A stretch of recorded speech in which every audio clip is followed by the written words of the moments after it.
Jerome Ezekiel Cousins always gets poo-pooed on by the national media, jabroni haircuts, and frankly, about half of the fan base still, even after his very solid 2022 season, where he led the team back from the dead a number of times.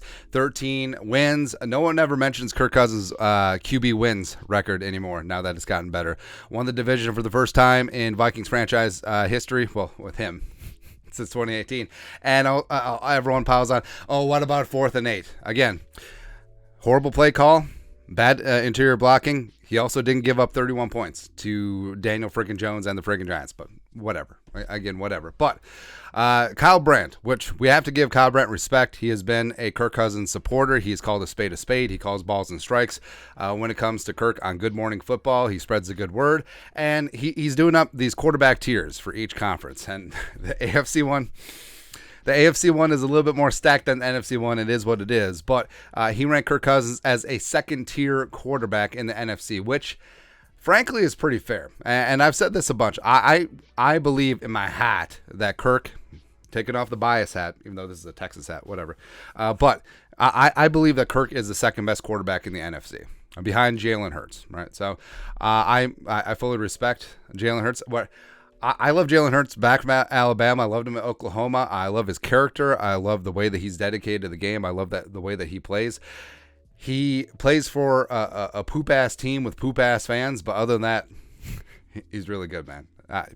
It's hard not to root for Jalen Hurts. But I do believe Kirk is the second-best quarterback in the conference behind Hurts. And this basically bears it out, where second tier is Dak, which, I don't know, like, I see Dak, the way that I see Dak must be the way that everyone else sees Kirk Cousins, who's not a Vikings fan. And actually, some people are Vikings fans. Because in Dak, I see a guy who's limited, a guy who's surrounded by a ton of talent, cannot get it done in clutch situations, can put up great regular season numbers.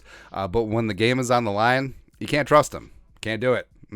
But he still got insane money. So, again, how I see Dak Prescott must be how everyone else sees Kirk Cousins. It's crazy, man.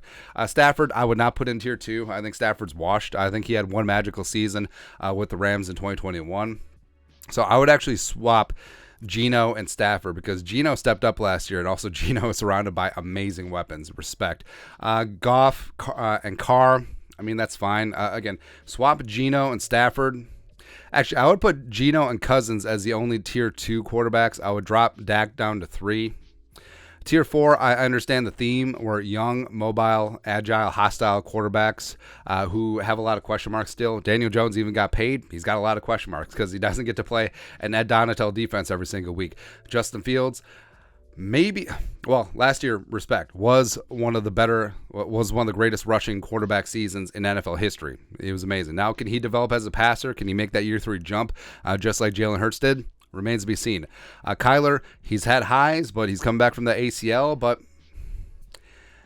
is he the guy? Like, he's a dude, don't get me wrong, but is he the guy to lead the Cardinals? Or are they going to trade his ass? It's clear that the Cardinals are tanking. Plus, they have 2 first-round picks now in 2024. I think it's pretty obvious they're tanking for Caleb Williams. But 5, Baker and Purdy. I'm a little bit more reticent about Purdy. I know everyone's trying to jump on his ass and calling him the cat's ass and the greatest thing since sliced bread, but I'm not ready to do that. I think that Shanahan had developed an offense that was essentially quarterback proof, and Purdy didn't make many mistakes. I think that's exactly what happened. And then you have Jordan Love, question mark. You have Desmond Ridder, and you got Sling and Sam Howell, so guys that haven't proven themselves yet. And then you got Bryce Young, who hasn't taken a snap in the NFL. So I understand these tiers, and I agree with them to a large extent. I would probably actually really like Justin Fields, man, which really sucks that he's on the Bears because the Bears are going to screw him up. I would actually bump Fields up to tier 3. I would drop Dak from 2 to 3. I would swap Geno and Stafford. So for me, it would be Hurts, it would be Cousins, it would be Geno, and then be everyone else. That's all that matters in the NFC. But, I mean, Kirk Cousins, like we said, last year was one of the best years of his career. Working with Kevin O'Connell and Justin friggin' Jefferson winning Offensive Player of the Year, where, I mean, he didn't throw the ball to himself. Not saying, I'm just saying. Where all the records that Justin Jefferson has set through his first 3 years, who's been throwing him the ball?